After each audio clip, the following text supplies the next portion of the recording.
आज का ये सुनहरा Mangal Prabhat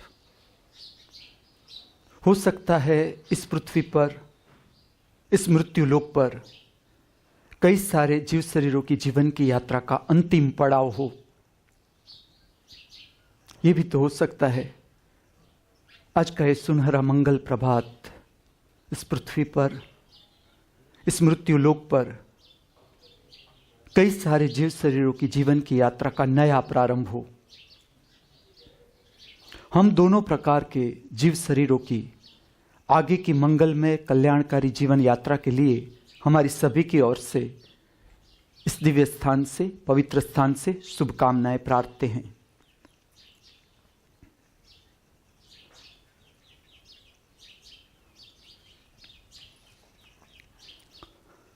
the school of divine arts में नृत्य कला का धर्म के साथ, आध्यात्म के साथ का संबंध, इस विषय पर आगे बात करूंगा।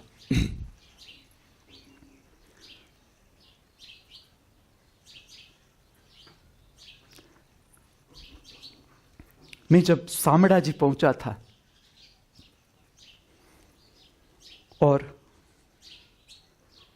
जिस वातावरण ने मुझे छुआ, वहां का मंदिर, प्रकृति,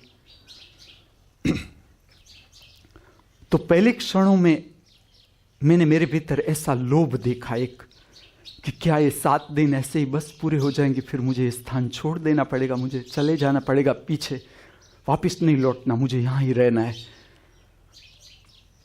लेकिन धीरे धीरे जैसे मैं वातावरण के साथ एक होता गया, उसकी पूरी मौज लेता गया, प्रतिपल उसके साथ बहता रहा।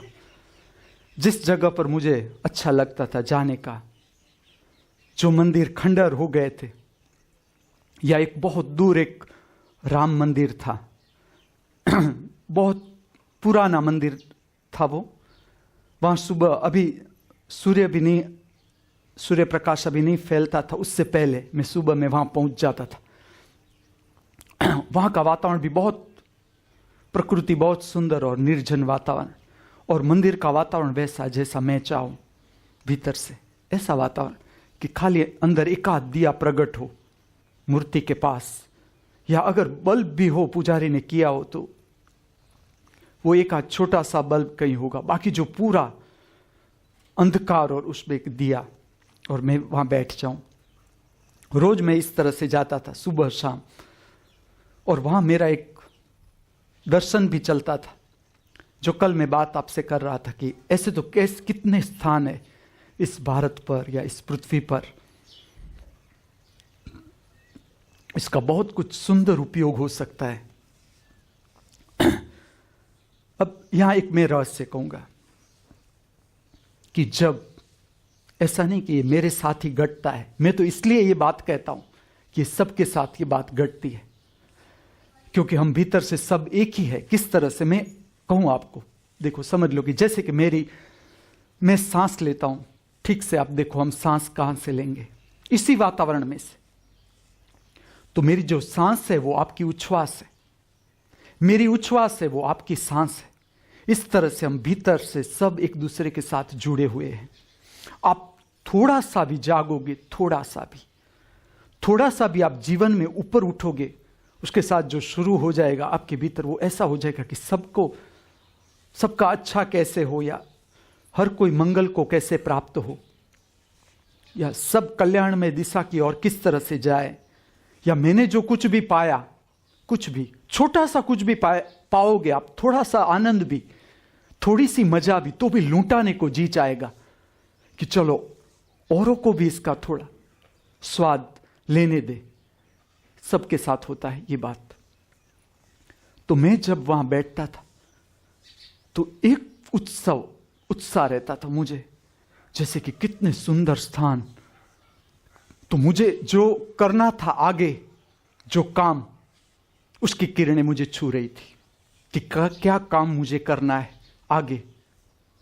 तो ये मेरे भीतर एक उत्साह ले आती थी कि वाह, मुझे ऐसा कुछ काम करना है स्वतंत्र इस दिशा में, कि ऐसे स्थान है, इसको कैसे उठाया जाए, मनुष्य को कैसे परिचित किया जाए, और दूसरी तरफ ऐसा मैं देखता था एक लिमिटेशन मेरा कि किस तरह से उठाया जाए। एक तरफ एकदम उत्साह आता था कि नहीं, ये स्थान का तो कितना सुंदर हम उपयोग कर सकते हैं। ये मैं इसलिए कहता हूं कि सबके साथ है तो ऐसा होता है, इसमें क्या करना है। जैसे कि मुझे उस स्थान के लिए बहुत पीड़ा हो रही थी कि इतने सुंदर स्थान, फिर भी इसकी कोई कीमत नहीं, एक खंडहर की तरह सारे पूरे हो जाएंगे। ऐसी सारी कलाकृति, कितने सुंदर इसके पीछे का जो विज्ञान है, जो आध्यात्म से जुड़ता है, ये ऐसे स्थान है। अब जो नए मंदिर बन रहे हैं वो तो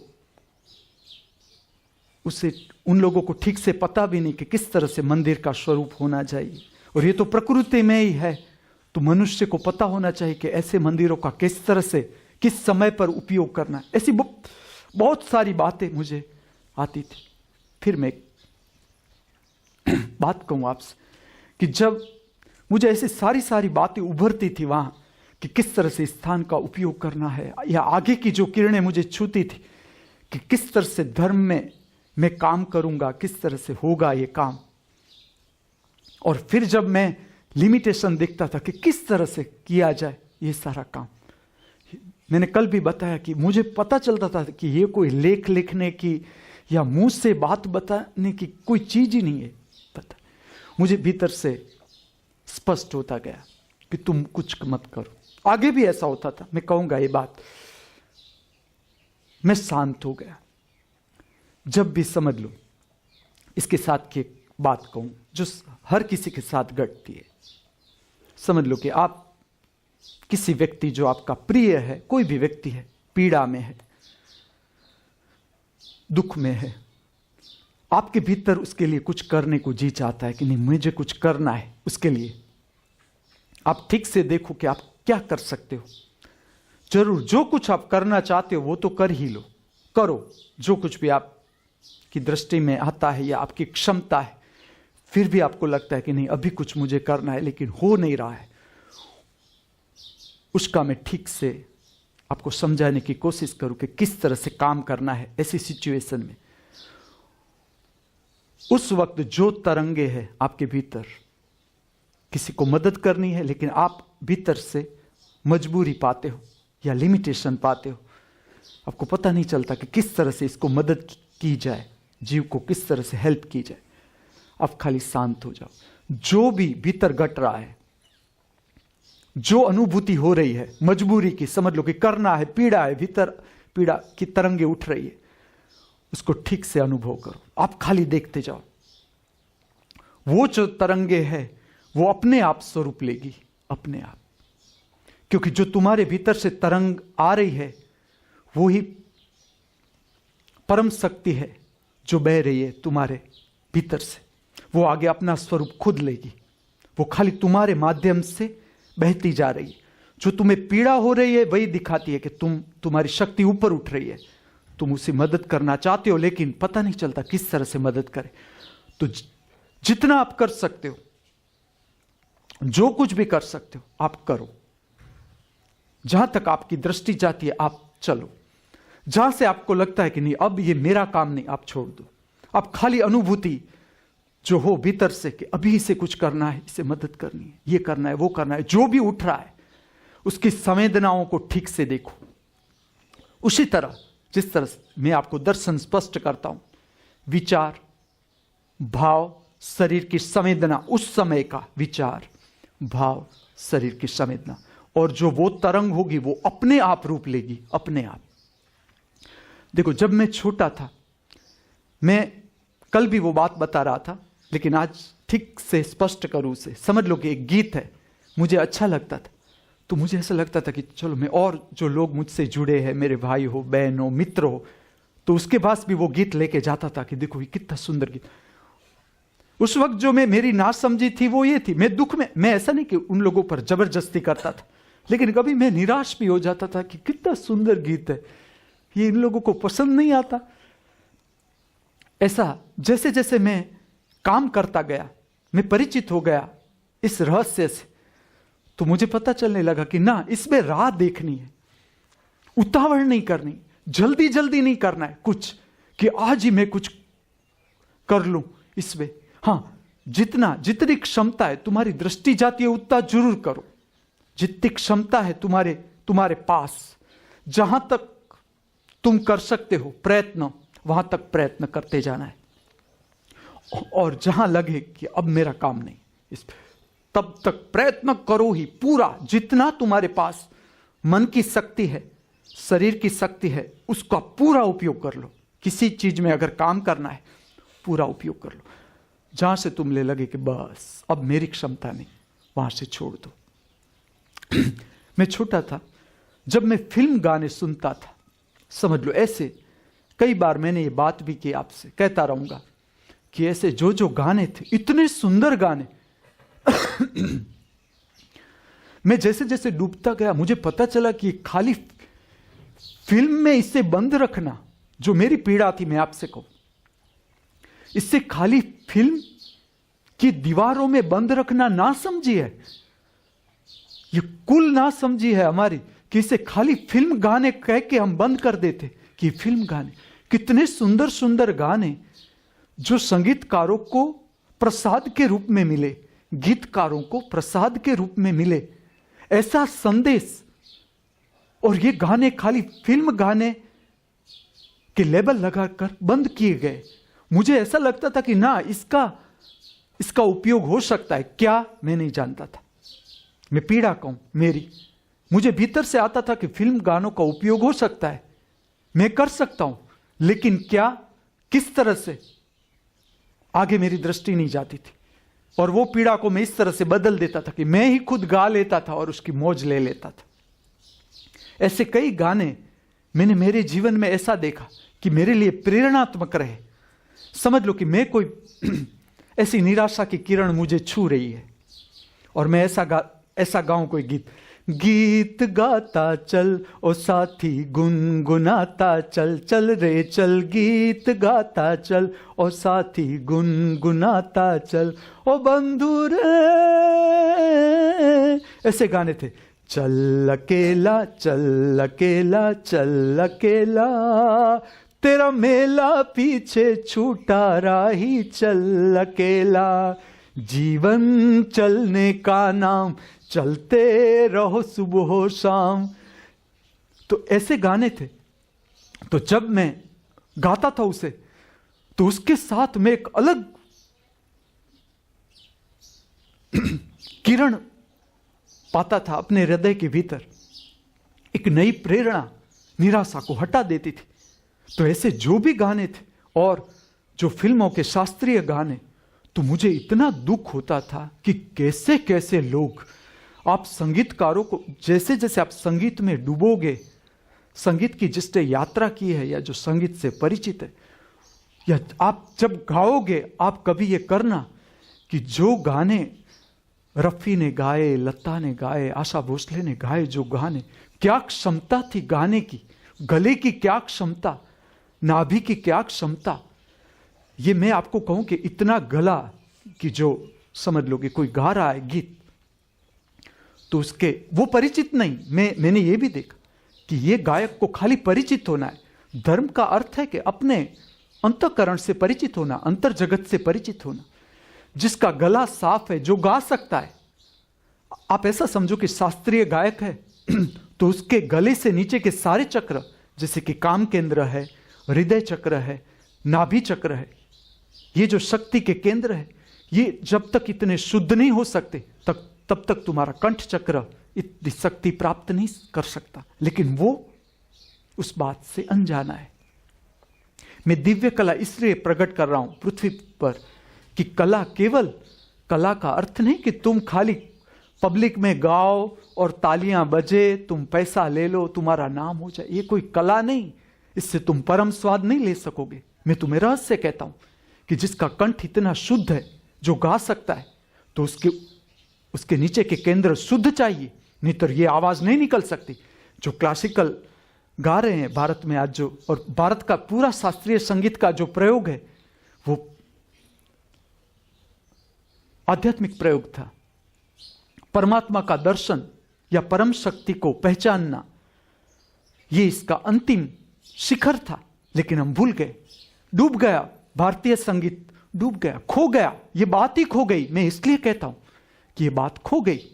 तो मुझे बहुत दुख होता था कि मैं क्या करता था उस समय, मैं जब छोटा था। समझ लो कि लता का कोई भी गायन हो, कोई भी ऐसा एक भी गीत नहीं होगा, रफी का, लता का, महेंद्र कपूर का, मन्ना डे का, मुकेश का, किशोर कुमार का, जो मैंने उसके साथ न गाया।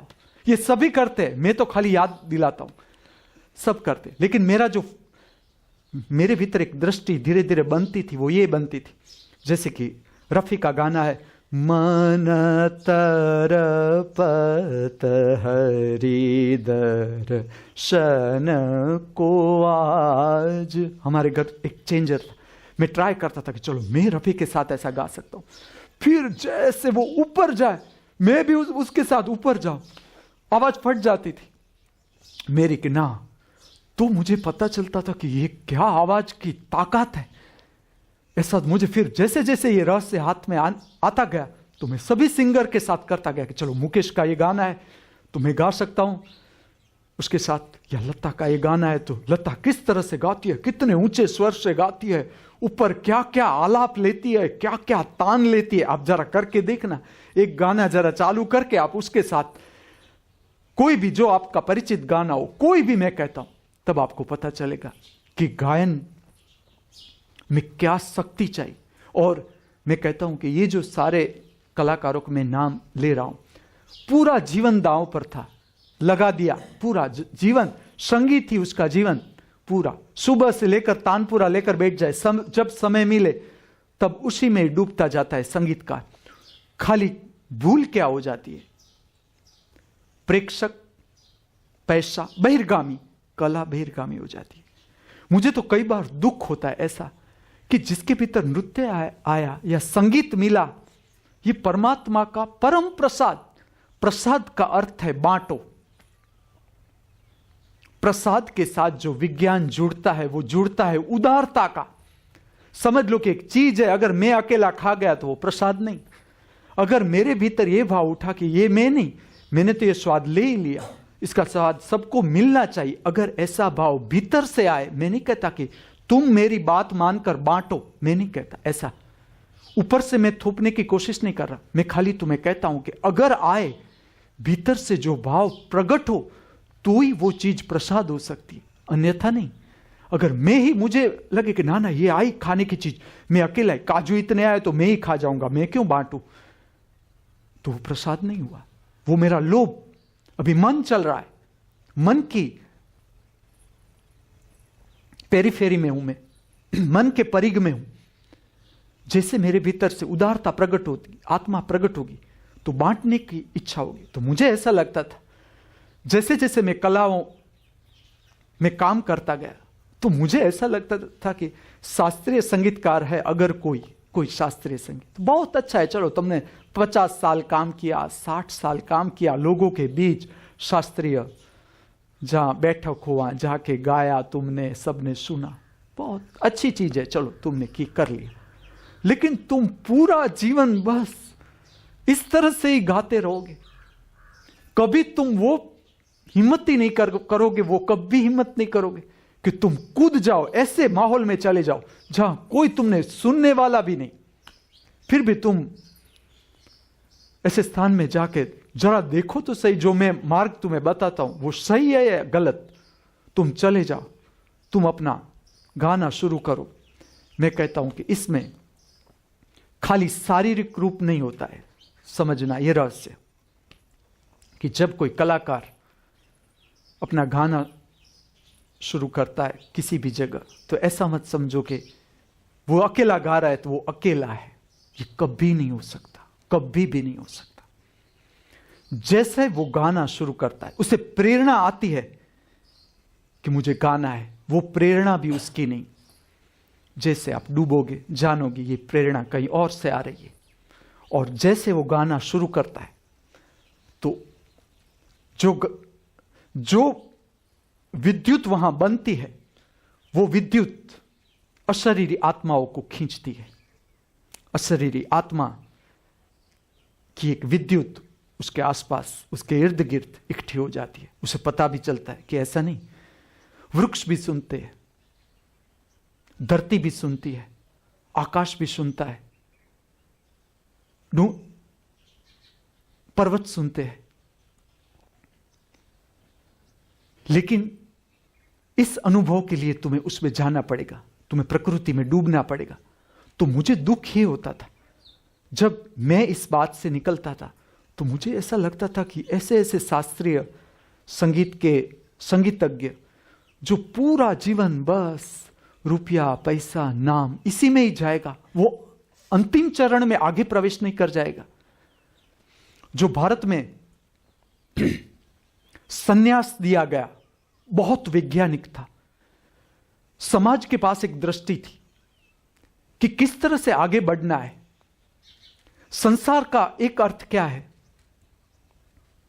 कि हमने ऐसी सुख सुविधाएं खड़ी कर दी हमारे इर्द गिर्द कि एक सिक्योरिटी हो जाए, सलामती हो जाए।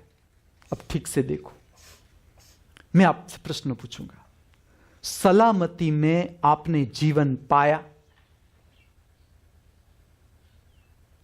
आप अपने से पूछना।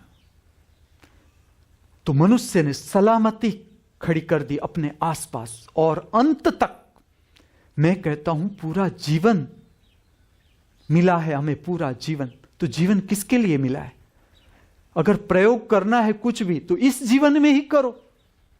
तुम कभी असलामती का स्वाद भी लो कि असलामती होती क्या है, हमारी चिंताएं क्या है। चलो देखो, हमारी चिंताएं क्या है, हमारी दुख क्या है कि कल ये छप्पर उठ जाएगा तो मेरी बैंक बैलेंस खत्म हो जाएगी, तो और मुझे हार्ट अटैक आएगा तो मेरी किडनी फेल हो जाएगी, तो मुझे शरीर का ये हो जाएगा तो वो हो जाएगा। तो भारत में एक दृष्टिकोण दिया गया कि सन्यास, तुम पूरा जी लो, संसार का स्वाद पूरा ले लो। उसके बाद का आश्रम था वानप्रस्थाश्रम, कि ऐसा जो ऋषि बैठा है जंगल में, उस समय के वो जो संसारिक ढांचा था वही ऐसा था कि संसारी फिर जाता था। ऐसा कोई ऋषि बैठा है जंगल में, ज्ञानी बैठा है, तो उसके पास जाता था, मार्गदर्शन लेता था, क्योंकि वो भी कभी संसारी था।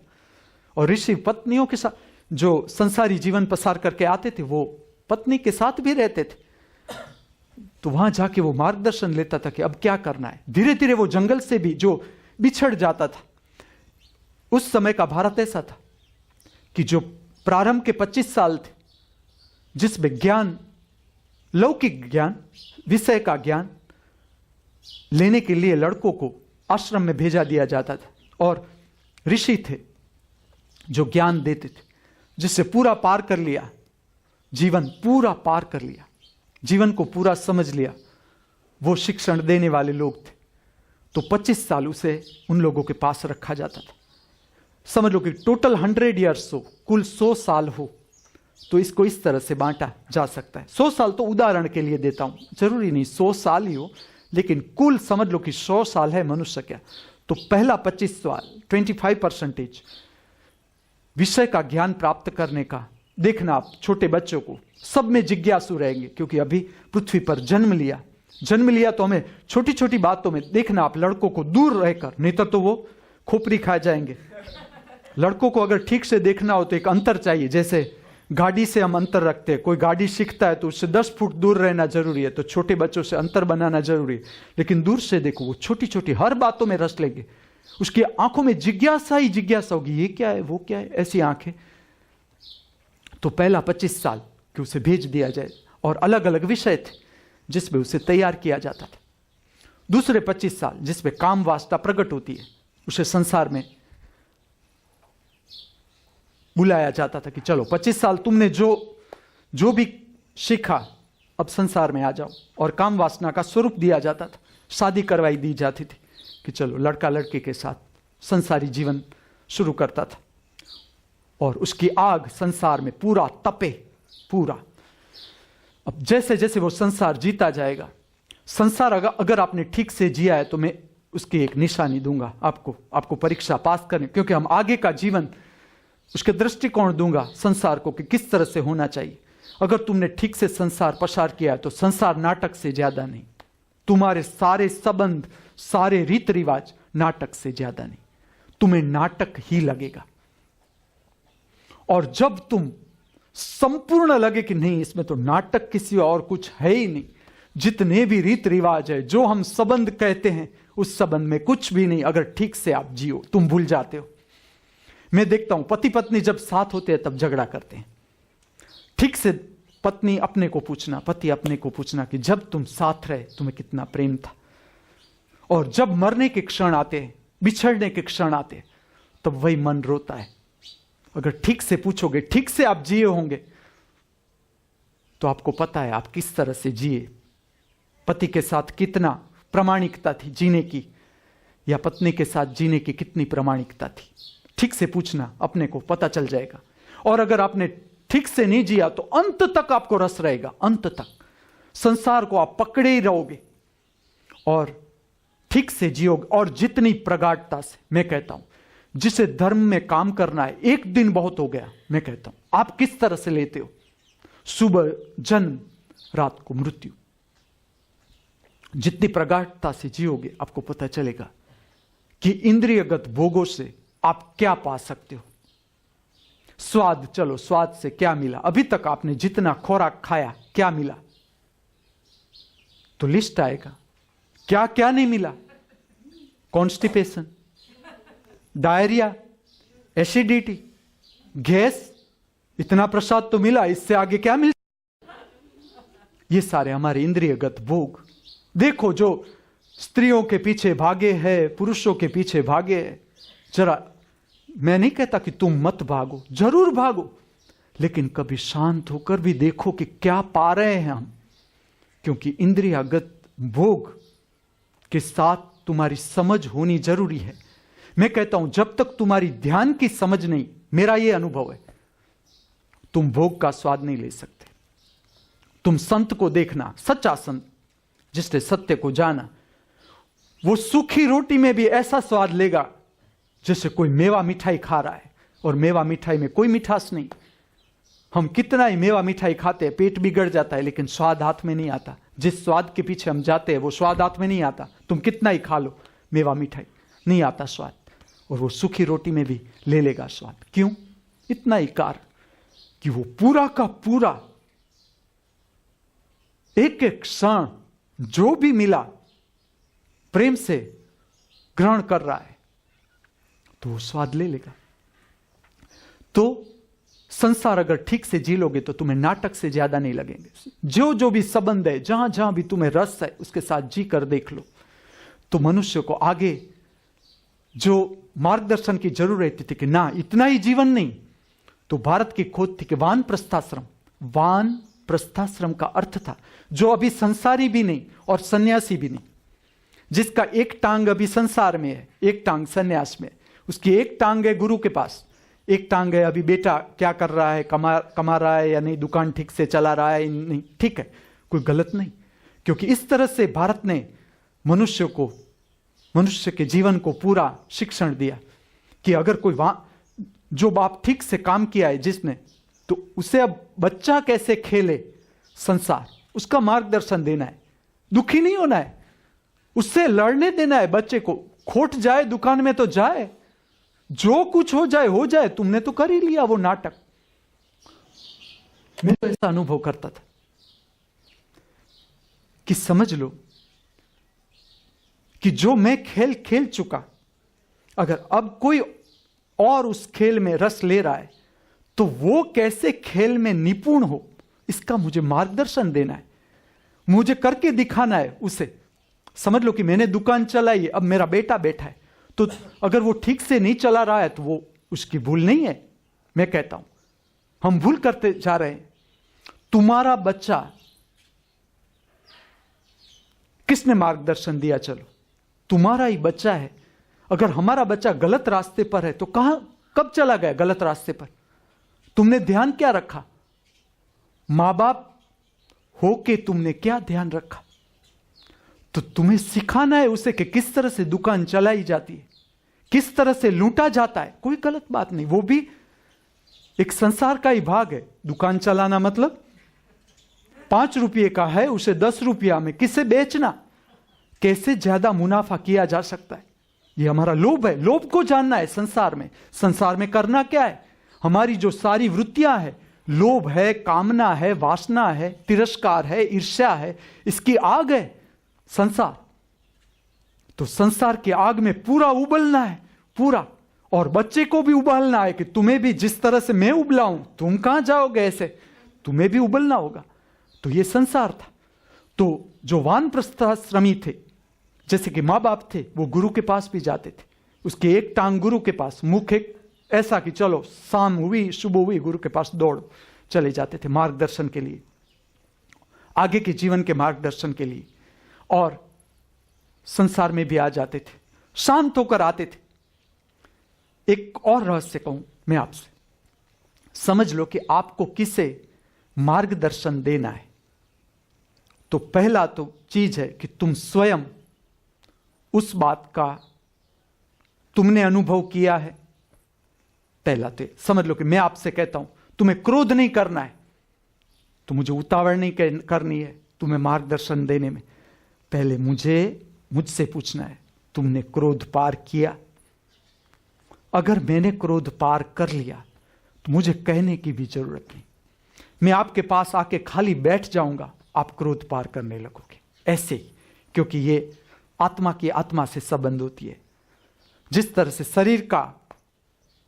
शरीर को हम देख सकते हैं, क्योंकि आकृति होती है, उसे देख सकते हैं, वैसे आत्मा बिना देखे मिलता है। आत्मा की तरंगे ऐसे ही टकराती है, हमारी जो अंदर की तरंगे है ऐसे टकराती है। देखना आप जरा, मैंने जो भी स्कूल खोजी है, ये सारे ऐसे रहस्य है, इस रहस्यों के साथ जुड़ी।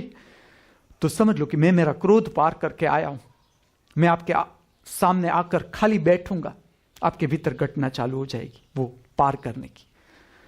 तो हम जब किसी को मार्गदर्शन देने जा रहे हैं, उससे पहले हम उसे पूरा जानना है, उस बात को पूरी जानना है। दूसरी बात, जिसे आप मार्गदर्शित करना चाहते हो, आपको ठीक से देखना है कि वो आपका मार्गदर्शन लेना चाहता है, वो रिसेप्टिव है, या तुम ऐसे ही बकबक किए जा रहे हो। ये ठीक से देखो। वो अगर तैयार ही नहीं तो तुम क्या कर रहे हो? समझ लो कि मैं देखता हूं कि एक व्यक्ति किसी को समझा रहा है, वो सामने ऐसी ऐसी दलीलें करता है, ऐसी ऐसी दलीलें करता है, तो समझ लो ये तो ऐसा हो रहा है कि एक व्यक्ति को उल्टी हो रही है, उल्टी, और तुम खिलाते जा रहे हो, तो उल्टी की फिर झगड़ा हो जाता है। तो इसलिए तुम्हारा कोई सुनता नहीं, एडवाइस कोई मानता नहीं, इसलिए दुख होता है कि मैं तो कितना संसार को देना चाहता हूं, लेकिन लेने वाला है नहीं कोई। तो यही बात होती है कि जब हम हमारे जीवन को ऊपर नहीं उठा सकते, हम अपने को नहीं सुधार सकते, तब तक सामने वाले को तुम कुछ भी नहीं दे सकते। तो जो माँ बाप ने ठीक से दुकान चलाई है या धंधा किया है, तो अपने लड़के को ठीक से मार्गदर्शित कर सकेगा कि हाँ तुम ऐसा करो, और निष्फलता से डरना क्या। मैं भी कभी निष्फलता, गणित में 2 मार्क आया था, तो क्या आज मेरा जीवन नहीं है, चला गया मेरा जीवन, मुझे रोटी नहीं मिलती, कपड़ा नहीं मिलता, रहने को आवास नहीं मिलता। तो ये मेरा अनुभव था, सबका अनुभव है।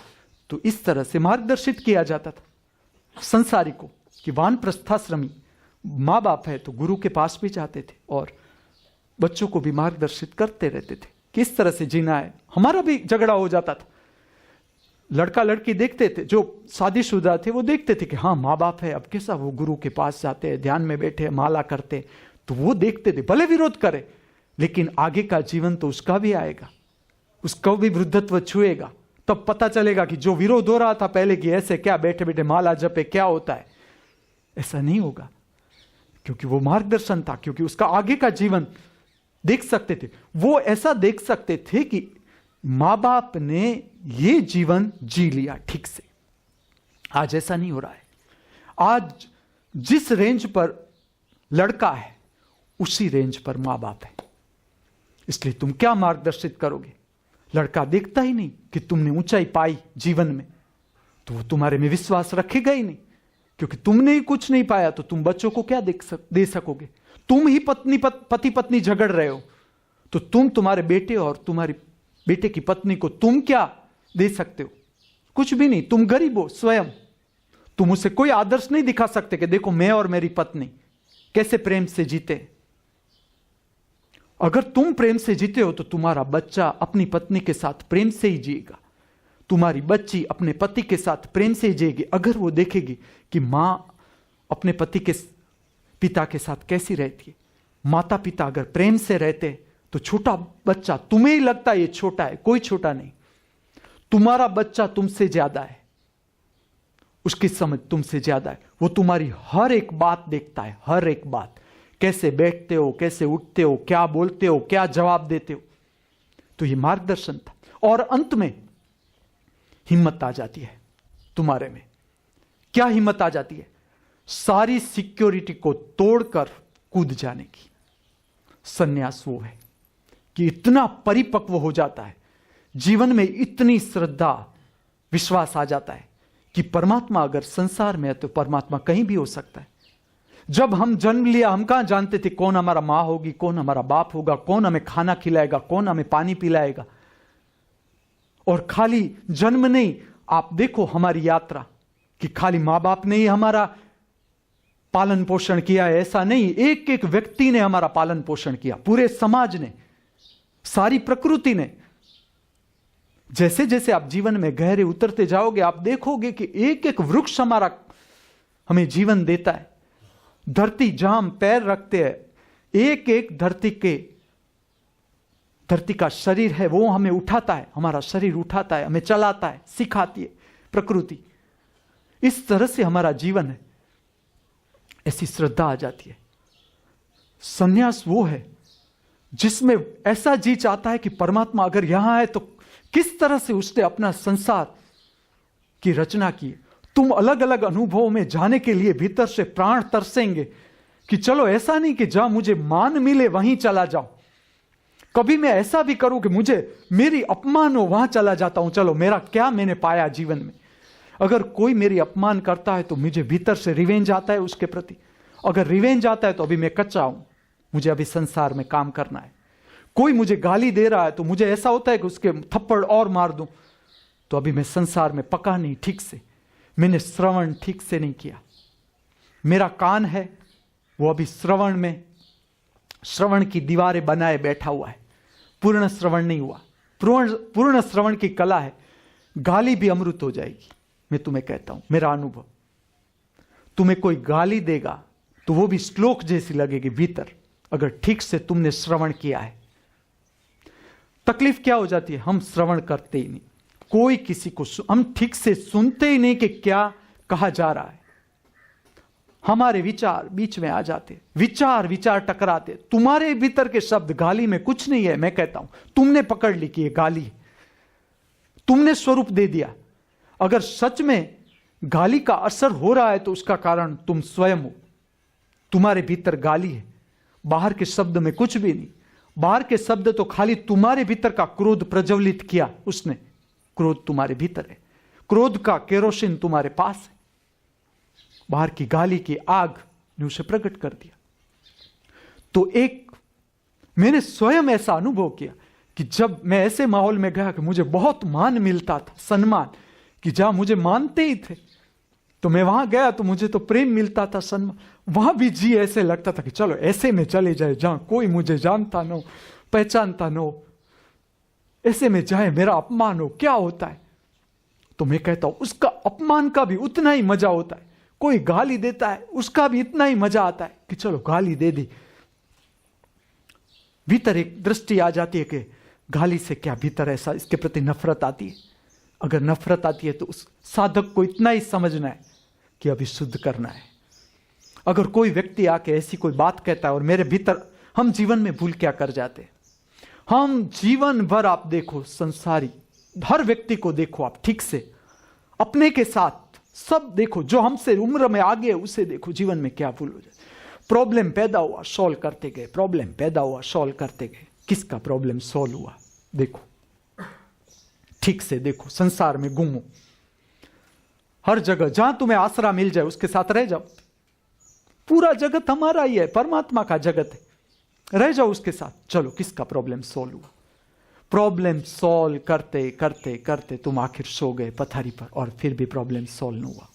पथारी पर भी अभी मन फरियाद ही कर रहा है, इसने ये न किया, बेटे ने सेवा न की, बेटी ने वो न किया, ये न किया, और इस तरह से जीवन पूरा हो जाता है। सच में हमें क्या समझना है कि जीवन किस तरह से हम जिए, ऐसा कि हमारे भीतर एक निष्कंप अवस्था है। अवकाश को तुम हिला नहीं सकते, कितना ही बड़ा दारा सिंह हो, पहलवान, तुम सिंहासन हिला सकते हो, इसलिए मैं सिंहासन नहीं। तुम मेरा शरीर हिला सकते हो, इसलिए मैं शरीर नहीं। तुम मेरा मन हिला सकते हो, क्योंकि ऐसी कोई बात कह दो मेरे खिलाफ तो क्रोध प्रकट हो जाएगा। लेकिन स्पेस, तुम समझ लो कि ये जगह, ट्राई करो हिलाने की, किस जगह को मैं हिलाता हूं, तुम हिलोगे, स्पेस वहां की वहां। तो जीवन का शिक्षण किस तरह से होना चाहिए, संसारी का सन्यासी को क्या, सन्यासी को संदेश क्या देना है संसारी को, या सन्यासी को क्या करके दिखाना है संसारी को, कि एक निष्कंप अवस्था ऐसी होती है भीतर जहां कोई प्रश्न तुम्हें छू नहीं सकता। कितनी समस्या की आग हो तुम्हारे इर्द गिर्द, तुम्हें छू नहीं सकती। ऐसे तो कितने उदाहरण हुए। समझ लो कि मीरा तो अभी कहती है कि राणा ने विष का प्याला भेजा, लेकिन मैं आपको मीरा और राणा के अंदर की बात कह दूं। मीरा ने कहा था, मैं तुझे संसार में देख तेरा नाम कैसे बिगाड़ती हूं। दोनों के बीच का जो संबंध था वो गुरु शिष्य का संबंध था। आगे भी मैंने कहा, जिसे रिसर्च वर्क करना है पीएचडी में, ये महामृत्यु में भी हम पीएचडी तो रखेंगे, जिसे भी रिसर्च करना है। मैं तुम्हें कहता हूं, मीरा और राणा का संबंध था गुरु शिष्य। तो मीरा राणा को कहती है, देख मेरे भजन से मैं तुझे कैसे संसार में तेरे नाम को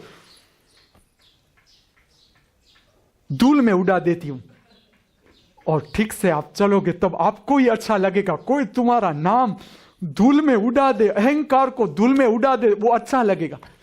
कोई तुम्हारा अहंकार तोड़ दे, अच्छा लगेगा। ये इसकी निशानी है कि तुम्हारी यात्रा ऊपर हो रही है, ऊर्ध्वगामी। तुम्हारा अहंकार कोई तोड़े और तुम्हें पीड़ा हो कि मुझे कह गया, इतना छोटा बच्चा, 23 साल का बच्चा मुझे कह जाता है, मैं 53 साल का और 23 साल का बबलू मुझे कह जाता है कि तुम अभी लोभ में अटके हुए हो। अगर मेरे भीतर अहंकार आया तो मुझे समझना है कि ना, अभी मुझे काम करना है, अभी अहंकार टूटा नहीं है मेरा। आगे की प्रक्रियाओं में जो टूटा है वो अहंकार के विचार टूटे, लेकिन अहंकार मेरा और मजबूत हो गया है।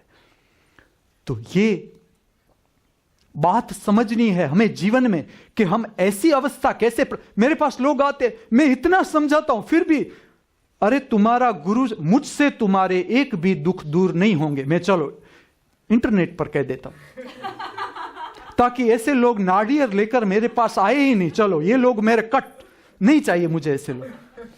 मैं तुम्हारा एक भी दुख दूर नहीं कर सकूंगा, मैं तुम्हें एक भी पीड़ा दूर नहीं कर सकूंगा, ना तुम्हारा संताप दूर कर सकूंगा, ना तुम्हारा हताशा निराश। हां, मैं क्या कर सकता हूं, मैं तुम्हें दर्शन की क्षमता दे सकता हूं।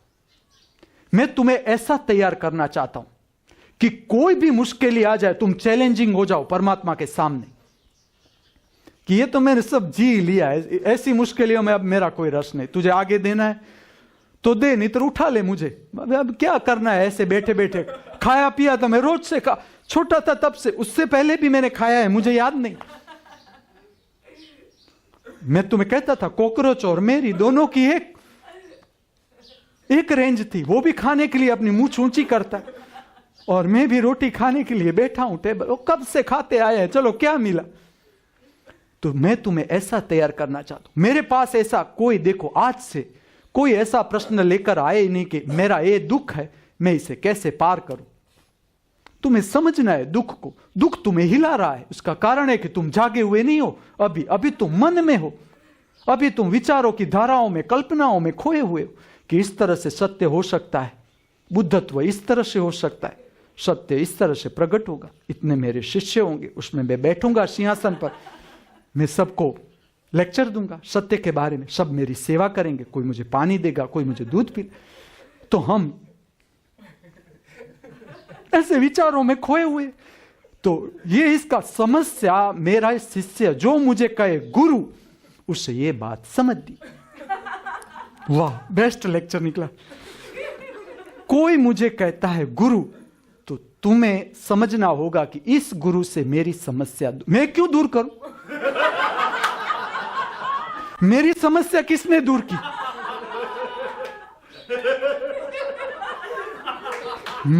मेरा दुख किसने दूर किया? पीड़ा किसने दूर?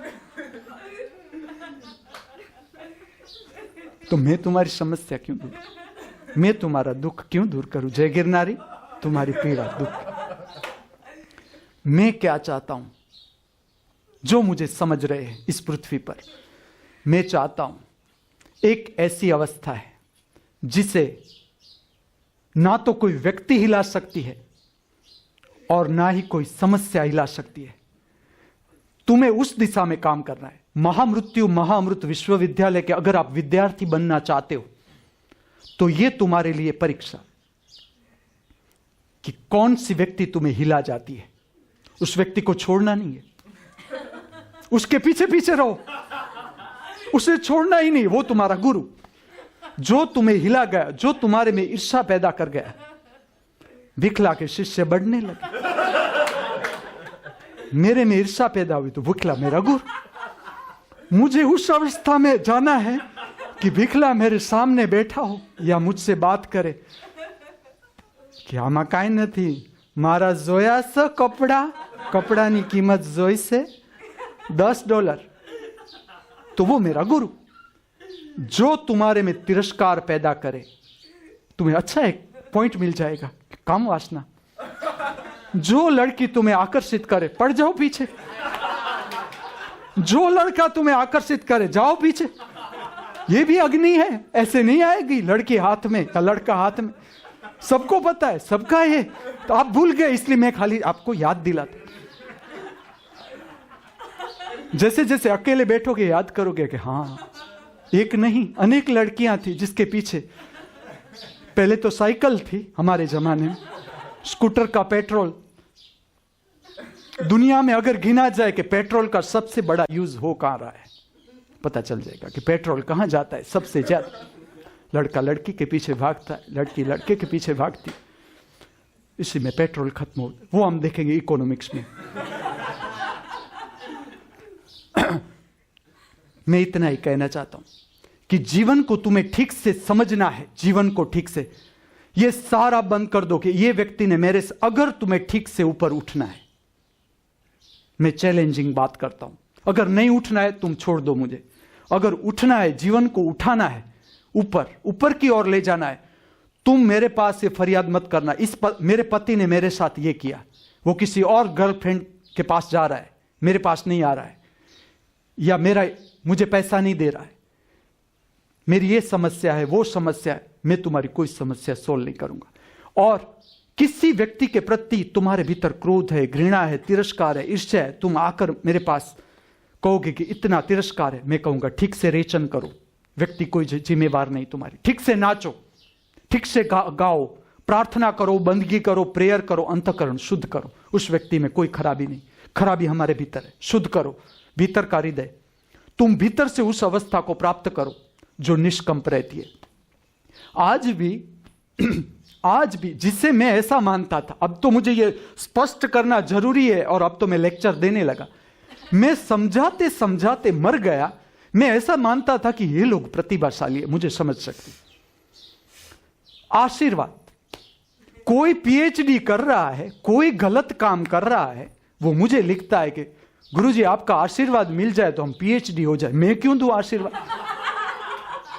मैं तुम्हें गलत रास्ते पर क्यों ले जाऊं? मेरा पाप का रजिस्टर मेरे भीतर है। परमात्मा मुझे पूछेगा कि तुमने गुरु होके किस किस को मिसगाइड किया, तो मैं क्यों दूं? मैं नहीं दूंगा। तुम मेरे पास से ऐसी चीजों में आशीर्वाद मांगना ही मत कि मेरा बच्चा परीक्षा दे रहा है हेमंत, उसे पास करवा दो। मैं उसके साथ नहीं हूंगा। मैं तुम्हें सफलता में मेरा कोई रस नहीं। मैं तुम्हें तैयार करूंगा निष्फलता के लिए। मैं विद्यार्थी को महामृत्यु महाअमृत विश्वविद्यालय में तैयार करूंगा निष्फलता के लिए, कि निष्फलता को सफलता में कैसे बदलना है। और उसी क्षण, ऐसा नहीं कि 5 साल के बाद तुम निष्फलता को सफलता में बदलोगे। मैं तुम्हें ऐसी विद्या दे सकता हूं कि ऑन द स्पॉट तुम कोई भी चीज सोने में बदल सकते हो।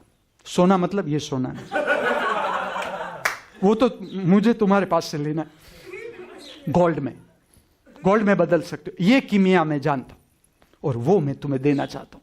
इसलिए मेरे पास आज भी मुझे जो मैं समझता था कि ये प्रतिभान विद्यार्थी है, मेरे शिष्य है जो मेरी बात समझ से, आज भी लिखते हम ये परीक्षा में पास हो गए तो गुरुजी हमें 45,000 का फायदा हो सकता है। वो गुरु को भी देखो क्या प्रलोभन दे रहे हैं, और 45,000 को मैं अकेला क्या करूंगा या अकेली क्या करूं।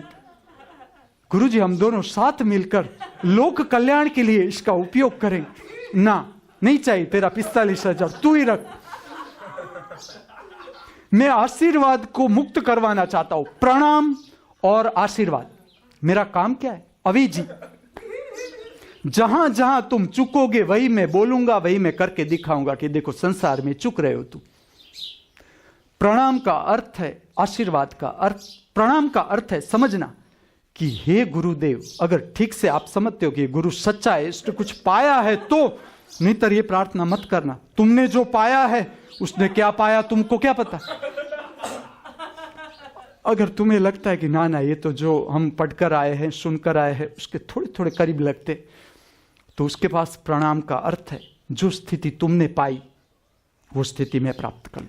स्थिति क्या पाई? निष्कंप, कि हिलता नहीं भीतर, जो डगमगता है वो तुम हो ही नहीं। मैं ये कहता हूं देखो, ठीक से देखो, जो डगमग हो रहा है उसे तुम देख रहे हो कि ये डगमग हो रहा है, आज पेट गड़बड़ है, छाती गड़बड़ है, समाचार आया है पत्नी बीमार है, जाना पड़ेगा।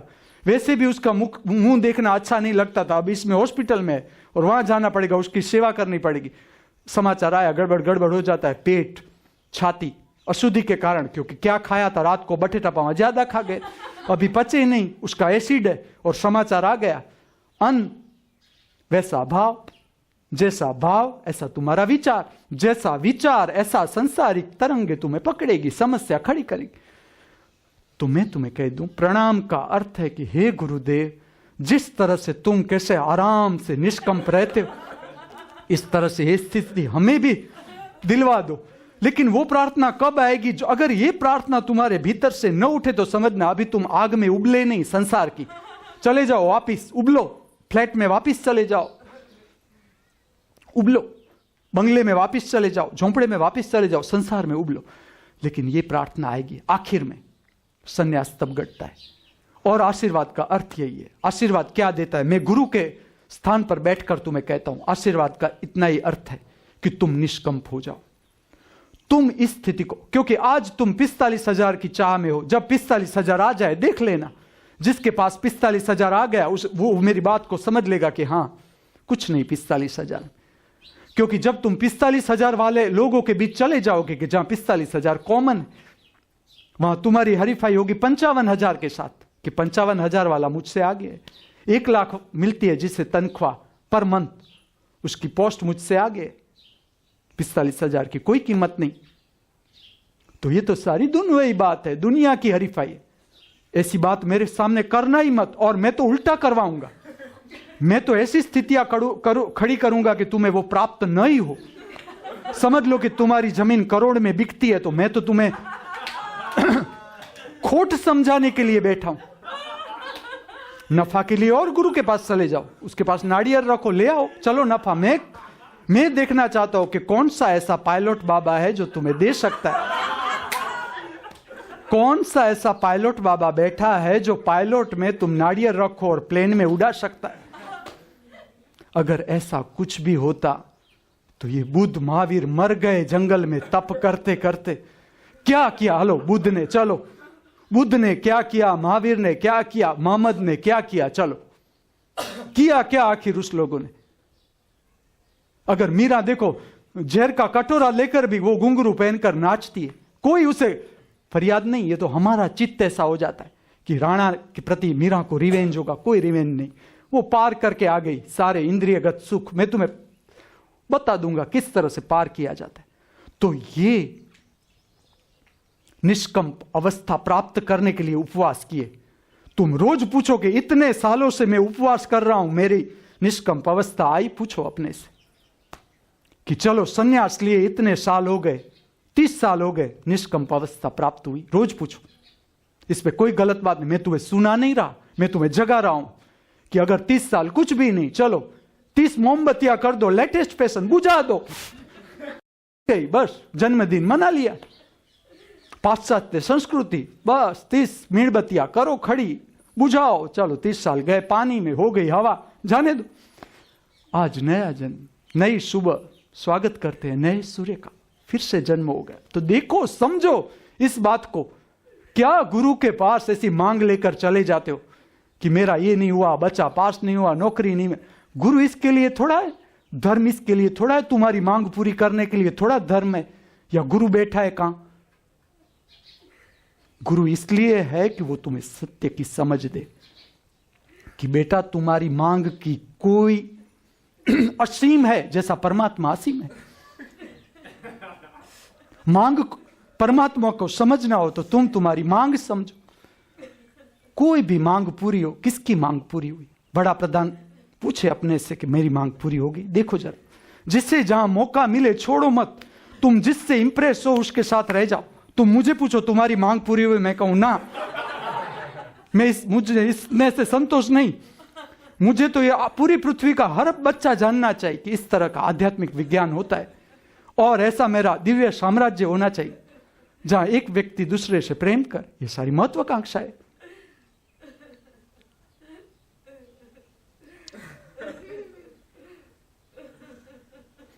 तो सन्यासी वो है जो संपूर्ण निष्कंप हो गया या निष्कंप होने की दिशा में काम कर रहा है। फिर से कहूं, सन्यासी का अर्थ है जो निष्कंप हो गया, उसे अब कंपन न रहा भीतर, न कुछ प्राप्त करने को रहा बाहर से, वो सन्यासी। और या तो वो काम कर रहा है कि अभी निष्कंप नहीं हुआ, अभी मुझे विचार सता रहे, अभी कुछ नहीं, सब छोड़ दिया, वैसे अब कोई प्राप्त करने की इच्छा नहीं। बुद्धत्व, बुद्धत्व तो this is very old word, this is the enlightenment, जिसमें आंखें स्थिर होती है, पग डगमगते नहीं, गुरु आके शांति से बैठता है और फिर बातें करता है। वो बुद्धत्व चाहिए हमें, जैसा ओशो ने प्राप्त किया, उस तरह का बुद्धत्व। वो भी वैसा वैसा नहीं, ओशो वाला बुद्धत्व। तो फिर ये हमारी मांग हो जाती है, बुद्धत्व, एनलाइटनमेंट, परमात्मा की प्राप्ति, सत्य की प्राप्ति। तो सन्यासी को समझना है कि निष्कंप हुआ, रोज पूछो निष्कंप हुआ या हिला गए, ये पास वाले लोग हिला गए, परिस्थितियां हिला गई, बस तो नहीं हुए तो करो काम। और यही संदेश देना है सबको, संसारियों को यही संदेश देना है कि बेटा हम भी यही काम कर रहे हैं, खाली कपड़े बदले, कपड़े जरूर बदले, घर भी बदल दिया, वो घर नहीं अच्छा लगता, रोज झगड़ा होता था पति का, पत्नी का, भाई का, बहन का, घर ही नहीं चाहिए, बस चलो निकल गए बाहर, कपड़ा बदल लिया, केसरी लगा लिया, वह सफेद लगा लिया, काला लगा लिया, ग्रीन लगा लिया, माला लंबी, दाढ़ी लंबी, बाल लंबे, खुले बाल, शैम्पू से धोए हुए। ये सब ठीक गलत नहीं, क्योंकि बाल में से वास नहीं आनी चाहिए, नहीं तो मेरा माथा चढ़ जाए। पूछना इतना ही है, परिस्थितियां हिलाती है या नहीं हिलाती, भीतर भय कितना रहा, और जब भी भय आए उसे जोड़ना मृत्यु के साथ कि मृत्यु के लिए भय भीतर कितना है, अभी भीतर चिंता कितनी है, अहंकार कितना है। तो जो कंपन है तो है, तो जानना है कि निष्कंपन अवस्था कैसे प्राप्त हो। ये जीवन में सीखना है, मरने से पहले। ऐसे नहीं कि जब सो गए तब देखेंगे तब निष्कंपन नहीं होगे। जब तुम पथारी पर सोओगे, वृद्धत्व अंतिम दिन में कहता हूं, तुमने जन्म से लेकर तुमने उस दिन जहां तुम पथारी में सोए तुमने क्या कमाया, वो उस दिन पता चलेगा। अभी वो दिन आए नहीं, उससे पहले मैं आ गया तुम्हारे जीवन में। तो मैं कहता हूं उस अवस्था को प्राप्त कर लो जहां तुम्हारा कोई कुछ बिगाड़ नहीं सकता। वो निष्कंपन अवस्था से सारे मनुष्य परिचित हो। इस भावना के साथ, इस प्रार्थना के साथ, मुझसे जो बोला, आपसे जिसने सुना, उस परम दृष्टा स्वरूप, परम साक्षी स्वरूप परमात्मा के चरणों में मैं मेरा वंदन अर्पण करता हूं। मेरा वंदन स्वीकार करे। अस्तु।